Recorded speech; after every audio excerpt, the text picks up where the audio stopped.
अस्सलाम वालेकुम। प्रोग्राम आईना के साथ ताहिर अहमद भट्टी आपकी खिदमत में हाज़िर है। और जिस तरह की वो कब्रों के कतबे तोड़ने और इस तरह की हरकतें जो जारी हैं और जो आप रोज़मर्रा की बुनियाद पर देख रहे हैं, साथ साथ उनके अपने सिस्टम टूट फूट का शिकार हैं। और वो बहुत बुरी तरह इस वक्त यानी पता नहीं कि कौन सी ईंट खिसकेगी तो कौन कितनी दीवारें जो हैं वो नीचे गिरेंगी।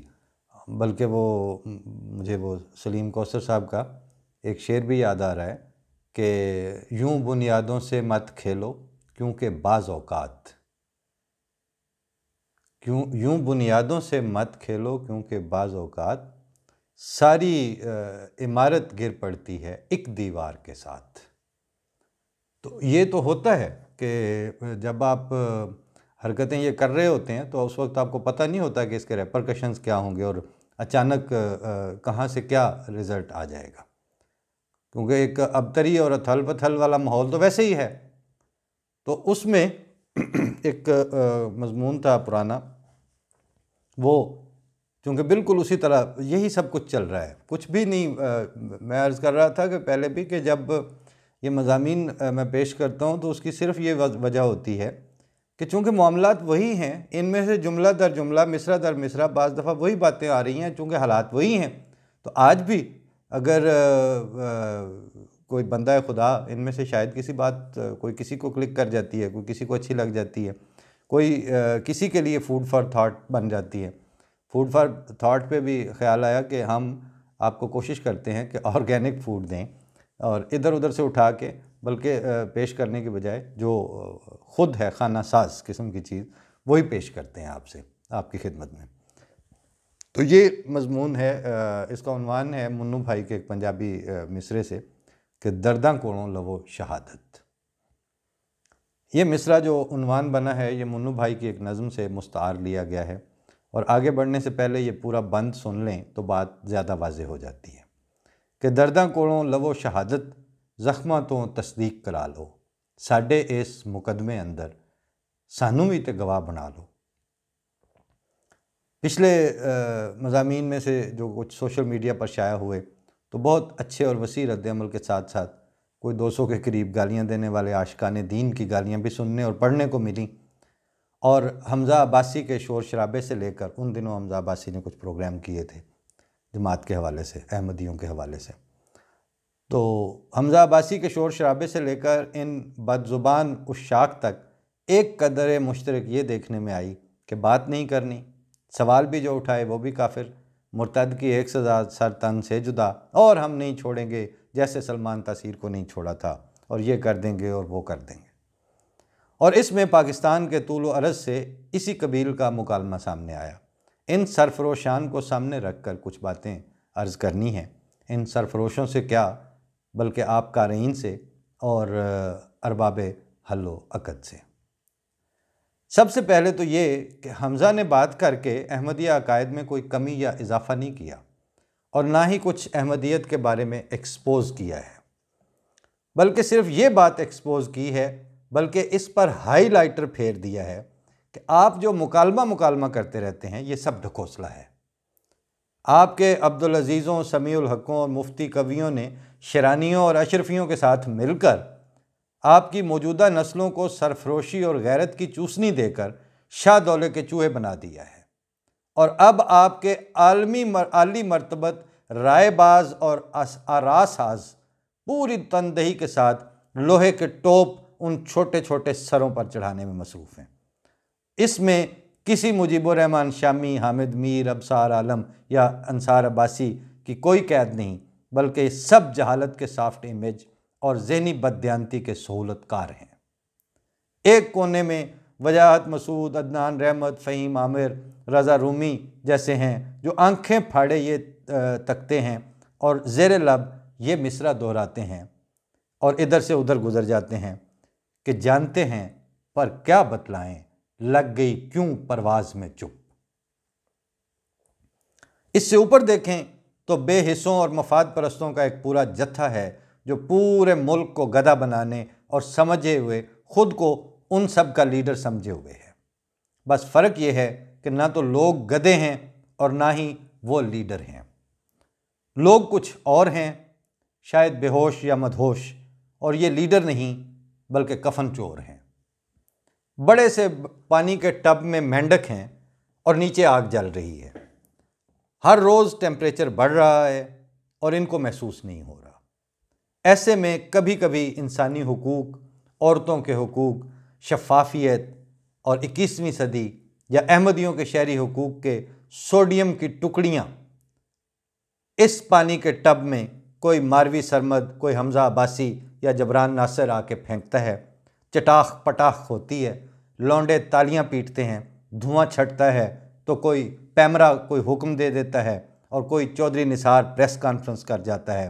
चोर की माँ को कोई नहीं पूछता कि इन्हों जम्या क्यों सी, और बात करने पर पाबंदी आयद कर दी जाती है।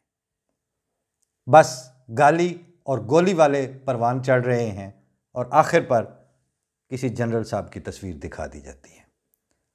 यानी मौलवी बिला इस्तिस्ना झूठ बोलते चला जाए, स्पीकरों और टीवी पर बैठ के नफरत की यकतरफा कार्रवाई करते रहें, कालम निगार एक के बाद दूसरा ओरिया मकबूल जान की सतह पर उतरता चला जाए, टीवी एंकर्स बगैर इल्म और तहकीक के उनकी हाँ में हाँ मिलाते चले जाएं और अहमदियों की तर्जमानी या खुद करें या जमात इस्लामी वालों से करवाएं और आईनी फैसले का ढोल बजा बजा कर बंदे मरवाते रहें, कोई बात नहीं, कुछ नहीं होता।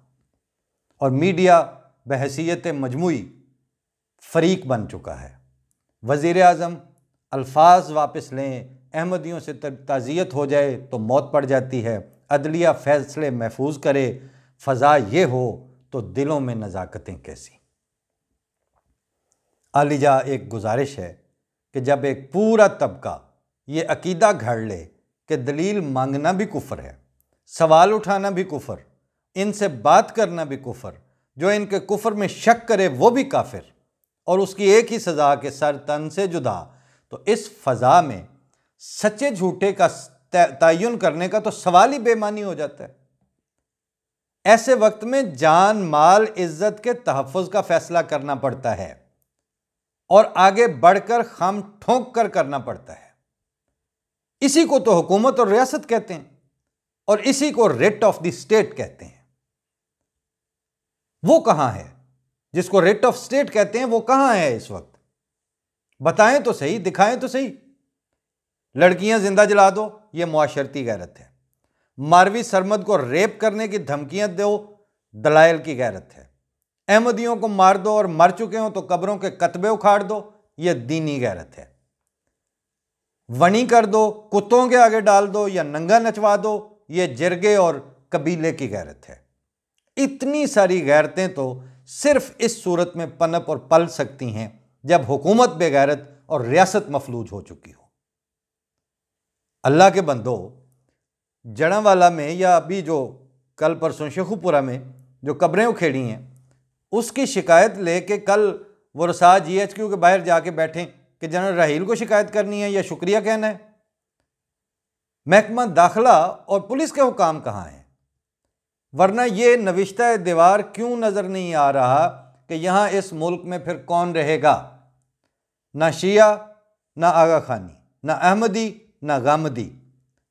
सुंजियां होवन गलियां ते विच मिर्जा यार फिरे, और हमारे हालात के मुताबिक विच ओरिया यार फिरे।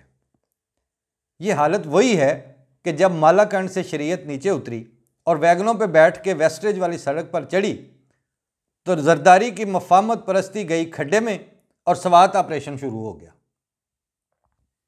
फिर पिशावर स्कूल ने बच्चे मरवाए तो दूसरा दौर चल पड़ा। कराची और बलूचिस्तान इसलिए सिसक और रिस रहे हैं कि आपकी पॉलिटिकल विल और फैसला साजी को कुत्ते खा गए हैं और झूठ पे झूठ बोलते जा रहे हैं और बुरे को बुरा कहते हुए आपका पेशाब खता हो जाता है। कोई है जो इन सरफरोशों से पूछे कि यूरोप और अमेरिका में तुम लोगों का रमज़ान, एहतराम रमज़ान आर्डिनेंस के बगैर कैसे गुजर जाता है और वहाँ लड़कियों के टखनों पर सोटियाँ क्यों नहीं मारते? और सबसे बड़ा सवाल, बानिए इस्लाम सल्लल्लाहु अलैहि वसल्लम और आपके सहाबा रिज़वानुल्लाह अलैहिम की ज़ुबान और नशिस्तो बर्खास्त तो तुम लोगों की गालियों से कोई लगा ही नहीं खाती, तो तुम निफाज़े इस्लाम के ये उसलूब और आदाब कहाँ से सीख के आए हो? और हमें इन कज खुल्कियों और गंदा दहानियों के साथ कहां लेके जा रहे हो? यह सवाल है कोई उठा के इनसे पूछने वाला? वजारत दाखिला और इंतजामिया इन बदकलामों और बद किरदारों के सामने मुंह में घुंघनियां डाल के बैठी है और फौज की कुछ अपनी मसरूफियत और तरजीहात हैं। तो पब्लिक को किसके सहारे पे छोड़ा हुआ है? फिर तो औरिया मकबूल और अंसार अब्बासी या बसार आलम जैसे ही बचते हैं। तो ये तो वो अत्तार के लौंडे हैं कि बीमार हुए जिनके सबब। मुन्नू भाई ही की मशहूर ज़माना एक और नज़म का एक और बंद सुने, फिर आगे चलते हैं कि लोकी करां ते मोर्चे ला के करन हिफाजत फौजां दी। लोकी करां ते मोर्चे ला के करन हिफाजत फौजां दी ते गुरदियां उत्ते बन सराणे मलम लवांदे सोजां दी। सेंसर ला के करन नुमाइश अपने सारे कोजां दी, पर अजे क़यामत नहीं आई, पर अजे क़यामत नहीं आई। तो जनाब, इसके बाद कि जब फौज अपने मैंडेट के आसपास हो और वफाकी हुकूमत लंदन से ऑपरेट हो रही हो और केपी के कूड़ा खटक पर इन्वेस्टमेंट किए बैठी हो और अदलिया मुकन्नना और इंतज़ामिया के दरमियान पेंडुलम बनी हुई हो, तो आप बताएं कि जिंदे कहाँ जाएं और मुर्दे कहाँ जाएं, और मरने के बाद इससे आगे अब कब्रों से आगे कहां चले जाएं। कल मैंने जर्मनी के एक बैंक विजिट किए, कहीं कोई सिक्योरिटी गार्ड नहीं था। आपके बैंक, स्कूल, पोलियो टीमें, पोलिंग स्टेशन, दुकानें, घर, पार्क तक तो प्राइवेट सिक्योरिटी के पास जा चुके हैं, और हम आपने मौलवी और उनके हमारे ऊपर आपने मौलवी और उनके परवुर्दे छोड़ दिए हैं।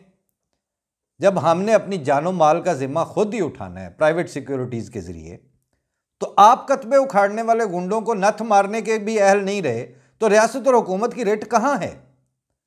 और जब रिट नहीं है तो आप बैठे क्यों हैं? और बेगैरती और ढटाई कहते किसको हैं? अब मैं गालियां बकने और जुलूस निकालने वाले सरफरोशों से कुछ अर्ज कर दूं, तुम लोगों में तो खैर शऊर कहां, लेकिन आपके सॉफ्ट इमेज आमिर खाकवानी और अंसार अब्बासी जान लें कि पाकिस्तान अगर न्यूक्लियर पावर ना होता तो आप इस पर काबिज होने का ख्वाब देख लेते।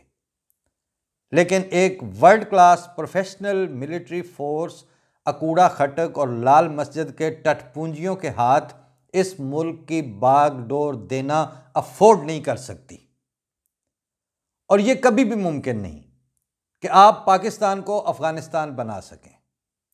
आप नाच रहे हैं ज़ियाउल हक की कोता नज़र बाकियात के सर पर, और दूसरा खोंटा आपका फजलुर रहमान कबील के मजहब फरोश सियासतदान हैं, जिनकी कसरत हर सियासी पार्टी में है, और सब के सब बेबसीरत कोता नज़र सुम्मा करप्ट हैं। उनकी बेबसीरती ने पाकिस्तान से गुड गवर्नेंस का जनाजा निकाल दिया है। आपने अब इनको खाने को आना है, और जब आपने पॉलिटिकल और समाजी सिस्टम पर नंगे होकर बिल्कुल हमला करना है और मुल्की सालमियत को दांव पर लगाकर 72 किस्मों की शरीयत और 172 धड़ों में इस्लाम पाकिस्तान में नाफिज करना शुरू किया, और गली कूचों का नज़्म ज़ब्त मजरू और मफलूज करते हुए बचा खुचा निज़ाम अदल और निज़ाम हुकूमत को रौंदते हुए आगे आने लगे, और इस बेछत के माहौल और गैर यकीनी हालात में अहमदियों पर हमला करने आए, तो वो दिन होगा जब आपको खुल के रोशन होगा कि अहमदी जहाद के कितने मुनकर हैं और कैसी कमज़ोर और पिसी हुई अकलियत हैं। आप लोगों की तो अकल मारी गई है, लेकिन हम हुकूमत के पुरअमन शहरी होना अपने ईमान का हिस्सा समझते हैं, और मजहब के नाम पर फितना और फसाद को मौजब सल्बे ईमान ख्याल करते हैं, और आलमगीर इमामत की ढाल के पीछे रहने में अपनी बका समझते हैं। इसलिए पुरअमन लेकिन पुरअज़म है। अपनी हुकूमत, रियासत और लॉ इन्फोर्समेंट के इदारों की दीवार कायम रखिए, ताकि इसी की वजह से आप महफूज हैं। जिस दिन ये ना हुई तो मुआशरे के कमजोर तबकों की और तुम्हारे वजूद की कोई जमानत नहीं है। फिर अहमदी अकलियतों और अहमदियों को या दूसरी अकलियतों को छोड़ो, मुआशरे के कमज़ोर तबकों की जान छोड़ो और अपनी ज़ात पर जी भर के जो दिल में आता है वो नाफिज करते फिरो। मुआशरे में इल्म, तालीम, सवाल और जवाब, दलील और मुकालमे का रास्ता खुला रहने दीजिए। पाकिस्तान सबके लिए का उसूल होना चाहिए, क्योंकि मुल्क या सबका होता है या फिर ये किसी का भी नहीं होता। पाकिस्तान सबके लिए का उसूल चलने दो, वरना ये दोगलापन पूरी कश्ती में सुराख करने के मुतरादिफ है। इससे भी बाज रहो तो यही जिंदगी का रवैया है। मदीना मुनव्वरा में जाके धमाके करने वाले वहां कुछ ना कुछ तो नाफिज करने गए ही होंगे।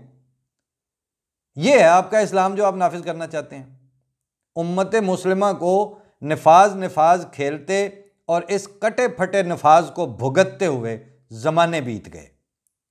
अब नफाज छोड़ें और तस्लीम की खूब डालें। नाराए इन्ना ज़लमना सुन्नतुल अबरार है। जहर मुंह की मत दिखाओ, तुम नहीं हो नस्ले मार। खा रहा है दीं तमाचे कौम के हाथों से आज। एक तजल्जुल में पड़ा इस्लाम का आली मीनार। अल्लाह ताला रहम करे। रब्बे इग़फिर वरहम व अंत खैरुर राहिमीन।